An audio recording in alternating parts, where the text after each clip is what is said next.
Hey, um, I'm really so done with this topic of privilege. I cannot even tell you. Every fiber of my being is just full of rage around the topic. Here's why. It's not that I am not fully coming to understand what it means.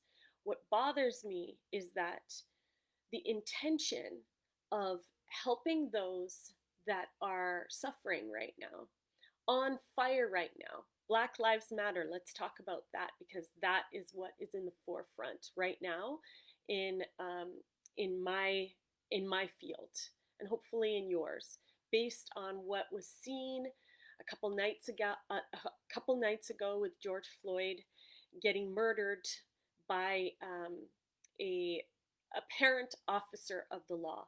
And this is something that is a continued epidemic, and this is what is going on in the world.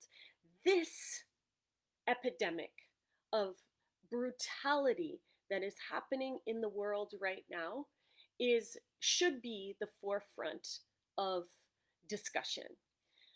Instead, what I am hearing and seeing, which, you know what, let me just say also that there is a place for people to um, have their feelings expressed. I understand that. But if you imagine that a house is being burned down, and the house being the Black Lives Matter situation, being burned down, and instead what we're doing is we're having discussions about this one has privilege, that one doesn't have privilege, I feel like this, I feel like that. It is tearing at me, and I'm here to share my feelings about this, and I hope that if you're watching this, you're really able to watch this through with from the place of understanding. You may not agree with me, but I am here to also have a viewpoint that I would like to have understood, and that's the point. It's um, we need to start to understand each other, but before we even do that, before we even into a place of trying to understand each other, there's a flippin' house burning down. How can we galvanize together to put out that fire?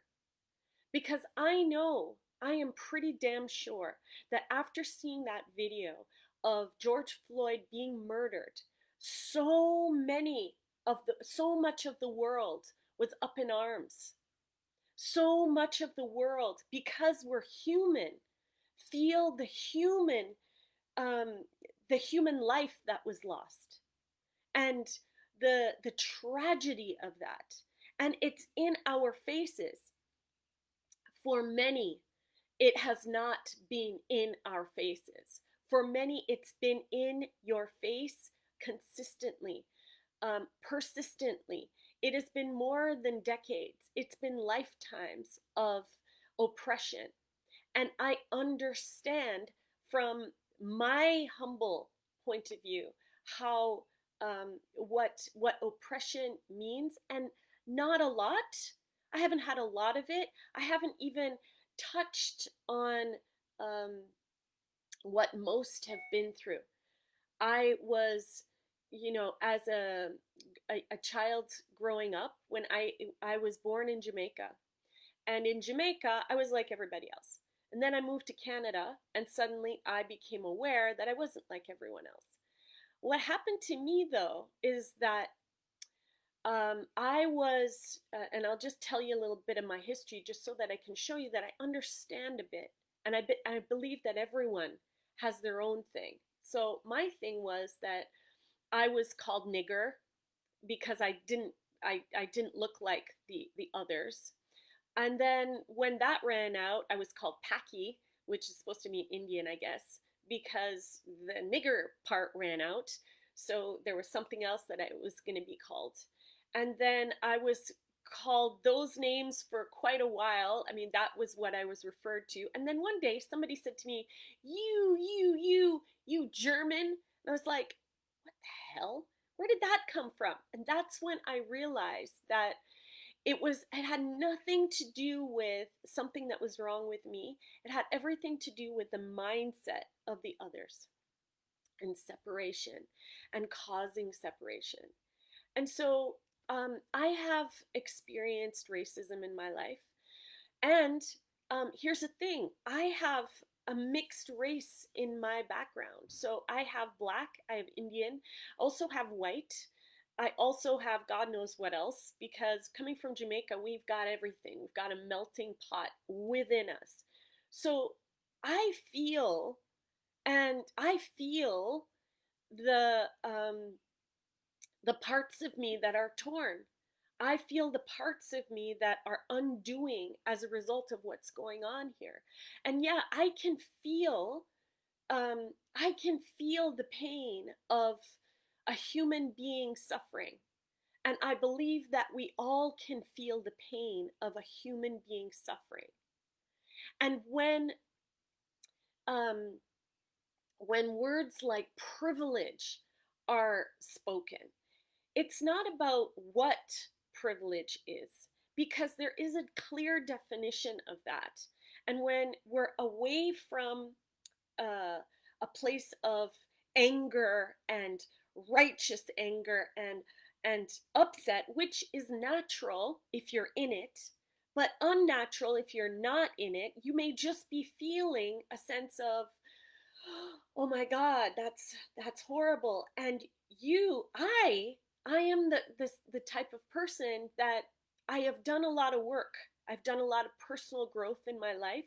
Our company is all about personal growth, and so it's not just a talking community, it's a practicing community.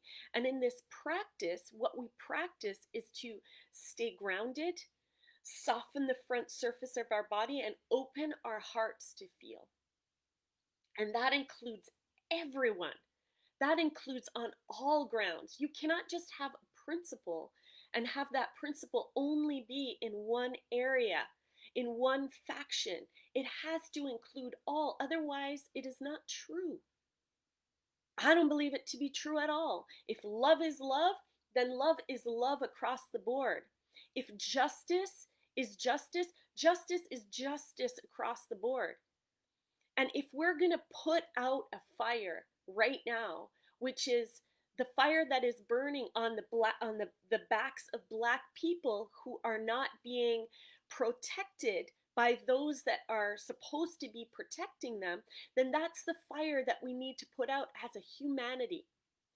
And to start to fight amongst each other, amongst our village, and you're all our village, to start to fight amongst our village over, well, you can't know because you're privileged, is bullshit to me. I call bullshit right there. Because someone in our village, we're all part of the same village, stands up and says, I feel that. Well, to turn and go, well, how can you feel that you've got privilege, is bullshit to me, because they're a human being and they're wanting to help put out the fire. So that's how I feel right now. I feel like we as a humanity must stand up together and link arms. Let's link arms together and see what is your ultimate intention. Is your ultimate intention to help with the real problem, or is it your personal, are you having personal attacks? And it's on all sides. I'm not saying it's coming from one or the other, but I don't want to waste my flippin' time on semantics. I don't want to waste my time on that. I am right now, though. I'm wasting my time on that. So I said, I'm done. After today, I'm not talking about this anymore. I'm not dealing with this anymore. If you want to waste your precious time on attacking others from all ends, whoever you are, whether you're coming from the side of, you over there, you don't understand because of this, or if you're on the other side retaliating and saying, well, don't you understand, I get it, it's just bullshit. Can we stop the bullshit and start to stand together? Yesterday, let me just take a breath. Let me take a holy breath. I love you people. Every single one of you. Humanity is who I love. Humanity. Because I'm that. I come from that. And yesterday, I was so proud. As a cry from our daughter to our my husband, she said, there is a protest that's going on downtown Vancouver. She read about, she's not in Vancouver, but she was reading about it, and she said there's a protest, and if you really feel called to support Black Lives Matter, then you go to that protest.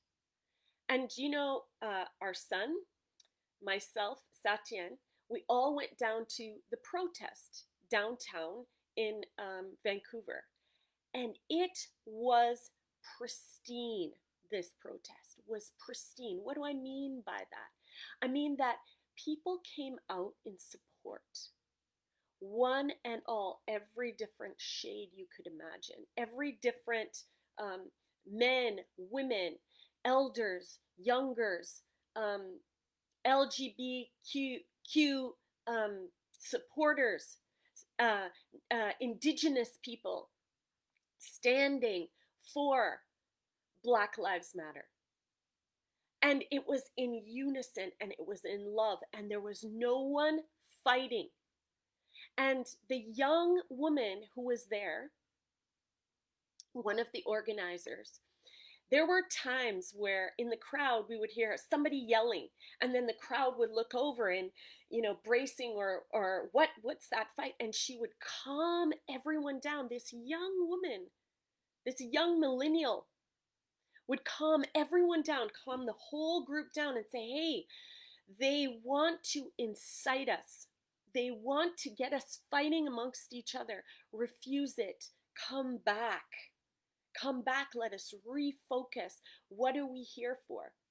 And she kept doing that over and over and over again. And so the crowd, the group, was so peaceful, so standing, so listening, so able to hear. And each person that got up, the microphone was not loud. It wasn't a loudspeaker. They didn't have enough force to send the exact message out. And I noticed as we walked through the crowd that we couldn't hear what was being said, but there was an applause and there was a solidarity that happened each and every time, arousing solidarity and arousing support, even if you couldn't hear what was said.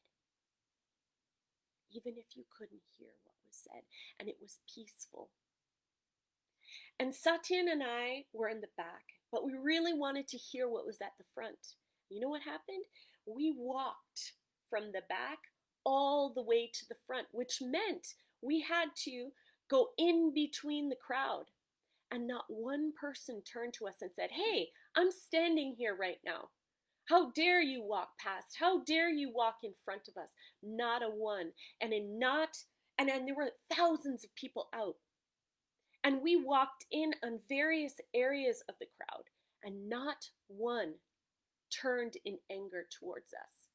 We were as one, going for one intention: remove the brutality from humanity.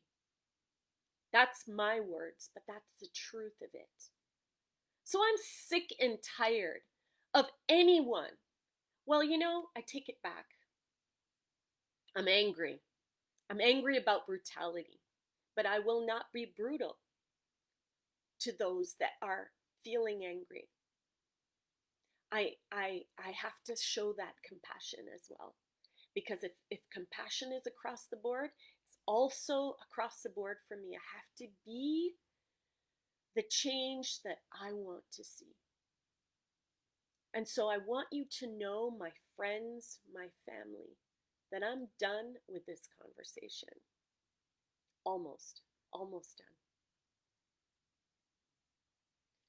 What I understand privilege to be is that, and it carries such a charge, because the word privilege has been used to point at versus invite responsibility.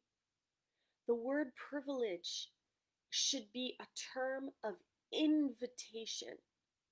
So I sit in a place of privilege. I sit in a place where I don't have to worry about where my next meal is coming from. I don't at this point have to worry about my son riding his bike out on the street and getting shot or getting assaulted or police brutality. I don't have to worry about that because we don't look as black looks, and we have that privilege. And because of that, we haven't got the attacks that have happened with others in the black community that look visually different. And so I'd like to turn the word privilege from an attacking place of you don't understand because you, to I invite you to see how you are blessed where others may not be, and to use your place of blessing, which has been termed as privilege, to join with us, to support us in removing the brutality from humanity. My friends, that is the message. I hope you all can hear it. I hope you all can find it in your hearts to be the invitation so that we can live together as one, in not as my wise, wonderful husband says, we're not going for peace. We're going for ecstasy.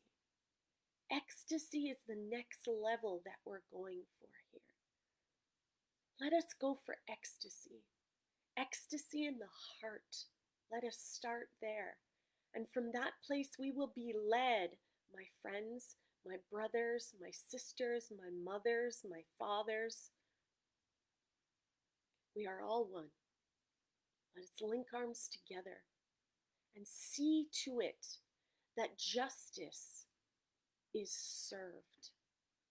I love you all. Do the right